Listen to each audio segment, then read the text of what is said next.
तो दोस्तों आगे देखिए, मिहिका ने बुलाया इशिता को अपने संगीत में। जी हाँ दोस्तों, आज का एपिसोड काफ़ी खास होने वाला है।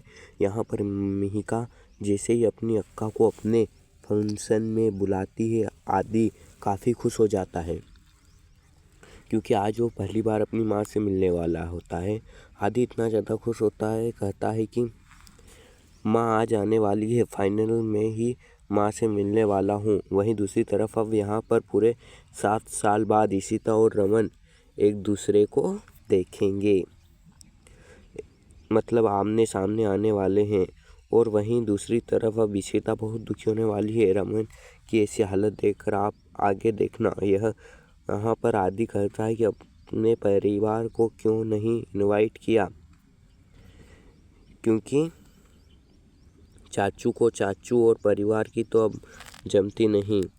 फिर भी उन्हें आना चाहिए था, आपको बुलाना चाहिए था। दादी को, सिम्मी बुआ को पापा तो नहीं आते, पर उनको बुलाती तो बी को देखकर काफ़ी खुश हो जाते। मिहिका कहती है कि मैंने काफ़ी कोशिश की इस बात को लेकर कि उन्हें भी बुलाया जाए, पर क्या करती, मैंने बस में नहीं है ना। यह बात आदि पर जाने दो ना। अक्का का आ रही है तो तुम कितने खुश हो ना, तो अक्का से मिलोगे तो बहुत ज़्यादा खुश होंगे।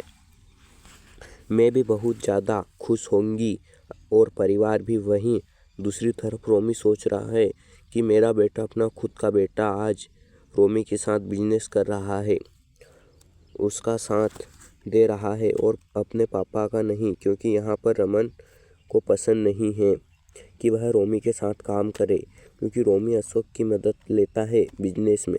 इसी वजह से यहाँ पर रमन रोमी से भी बात नहीं करता, आदि से भी नहीं, क्योंकि यहाँ पर रोमी तो अपने परिवार से भी बात नहीं करना पसंद करता अभी, क्योंकि वह बहुत बड़ा बिजनेस बन चुका है।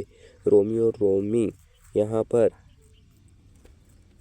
अनाउंस करता है स्टेज पर चढ़कर और कहता है कि जो मेरी सफ़र बनने वाली है, हम एक दूसरे से बहुत प्यार करते हैं और कितने साल बीत चुके, आज यह बात मैं कह रहा हूँ मिहिका से कि मैं उसे कितना प्यार करता हूँ। आखिरकार रोमी और रिका दोनों शादी के बंधन में जो बनने वाले हैं और दोनों की शादी बहुत ही जल्द होने वाली है। दोस्तों तो हम आगे देखेंगे कि रोमी मतलब अपने दिल की बात मिहिका से कहता और सारा परिवार, मतलब मिहिका का पूरा परिवार आया होता है फंक्शन में। यहाँ पर दोनों काफ़ी खुश होते हैं और परिवार भी, तो ये दोनों भी प्यार सा डांस करते हैं। घर वाले उनका डांस देखकर काफ़ी खुश हो जाते हैं, क्योंकि ये साथ में कितने बहुत अच्छे लग रहे हैं, कितने क्यूट कपल लगते हैं। यहाँ पर रोमी मिहिका के साथ डांस करता है। वहीं दूसरी तरफ यहाँ पर इशिता यहाँ पर आने वाली ही होती है, पर इशिता के साथ क्या होता है आगे हम आपको बताएंगे। यहाँ पर रोमी और मिहिका का डांस चल रहा होता है, काफ़ी शानदार डांस करते हैं। वहीं दूसरी तरफ आदि बहुत बेसब्री से अपना माँ का इंतज़ार कर रहा होता है कि कब आएगी उसकी माँ और कब उसे मिलेगी और कब गले लगाएगा। यहाँ पर जब इशिता आएगी तो अपना पूरा मुंह ढक कर आएगी, पर आते आते ही रास्ते में ही कुछ इशिता के साथ ऐसा होगा कि यहाँ पर मिहिका और ने मतलब इशिता वहाँ से निकल नहीं पाएगी। यहाँ पर जहाँ पर रमन शराब पीता है वहाँ पर ही लेट जाता है, और जब यहाँ पर मिहिर वहाँ पर रमन को फ़ोन लगाता है तो कोई और उठाता है और कहता है कि आपका भाई यहाँ पर नशे की हालत में पड़ा हुआ है, आपका आकर इसे ले जाओ। तभी रमन कहता है कि जब देखो तब मुझे नशेड़ी कहा करते हैं। दूसरी तरफ यहाँ रमन की माँ सोचती है कि आज रोमी की संगीत है और हम नहीं जा पाएंगे वहाँ पर। यहाँ पर सिम्मी कहती है कि क्यों नहीं जा पाएंगे माँ, वहाँ हमारा भाई भी है, कुछ भी हो जाए हमें जाना चाहिए। उसकी माँ उसे कहती है कि रोमी ने हमें बुलाया नहीं है उसके संगीत पर, हम क्यों जाएं यहाँ पर। कि सिम्मी कहती है कि उसने बुला नहीं है तो क्या हुआ, हम तो जाएंगे ही, चलो अब तैयारी कर लो, जल्दी से फटाफट रेडी हो जाओ। यहाँ पर इशिता आती है, अपना मुंह ढक कर वो लिफ्ट की तरफ जाती है। लिफ्ट में जैसे ही जाती है अपना मुंह ढक कर, यहाँ पर उसे ऐसे लगता है कि मुझे कोई देखना ले। यहाँ पर वह चोरी चुपके से यहाँ आती होती है, अपना मुँह ढककर। तभी यहाँ पर वह अपना दुपट्टा नीचे करती, तब सांस लेती है।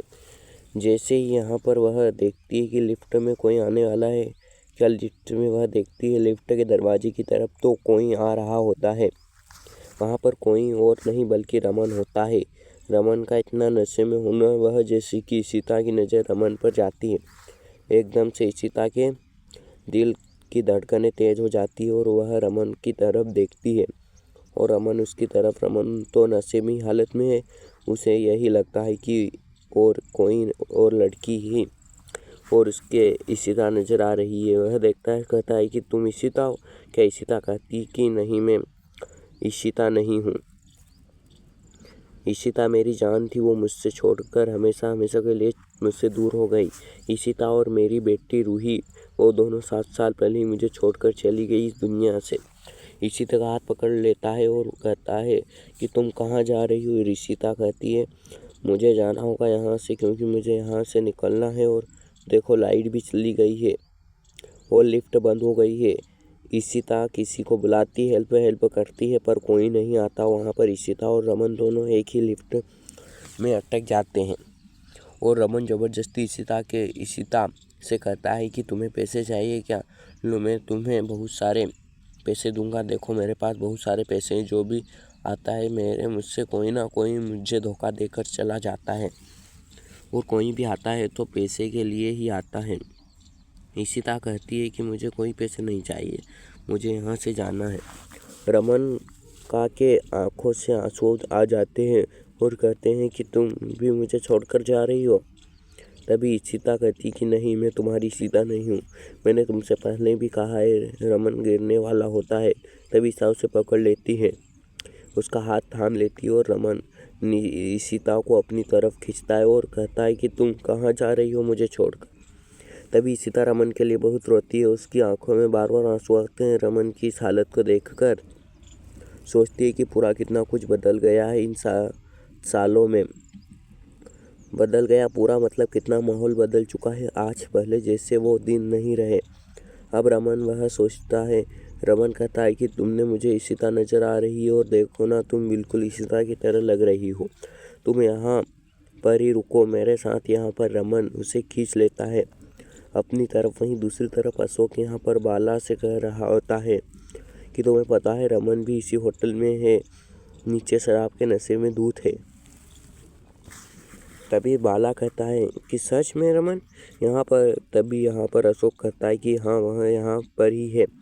उसके भाई के संगीत में तो वह नहीं आएगा, फिर भी यहाँ पर मैं उसे उसकी औकात दिखाने के लिए जा रहा हूँ नीचे। तभी यहाँ पर इशिता लिफ्ट से रमन को बाहर लाती है और रमन से कहती है कि उठो यहाँ से, और इससे तुम्हें नीचे बैठकर लोग सब तुम्हारी तरफ देख रहे हैं, तुम ऐसी हालत में हो। तो रमन कहता है कि क्या फ़र्क पड़ता है मुझे, मैं तो हमेशा ही ऐसे हालात में रहता हूँ जब से मेरी बीबी मुझे छोड़कर चली गई है। मैं तो उसके पास जाना चाहता हूँ हमेशा के लिए, और उसे कभी नहीं भुला सकता, और कभी उसे फ़ोन भी नहीं लगा सकता, ना ही चिट्ठी लिख सकता हूँ, क्योंकि मुझे उसके पास जाना है। इशिता कहती है कि मैं 2 मिनट में आई, अभी तुम यहाँ पर ही रुको। रमन कहता है कि 2 मिनट में आओगी? कोई नहीं आया आज तक, क्योंकि मेरी बात कोई नहीं सुनना चाहता। जो सुनने वाली थी वह तो चली गई, और मुझे